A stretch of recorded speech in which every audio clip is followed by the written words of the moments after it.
ano yung luksong tinik.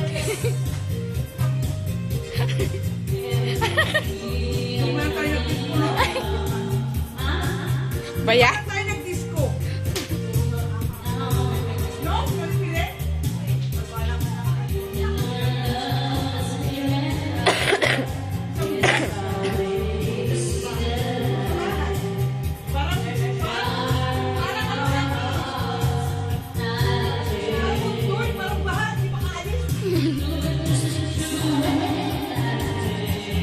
Nagbingo lang naman siya dito. Niloloko nga namin, mag-swimming naman tayo kahit dyan lang sa, yung sa Bosay. Ayaw niya eh.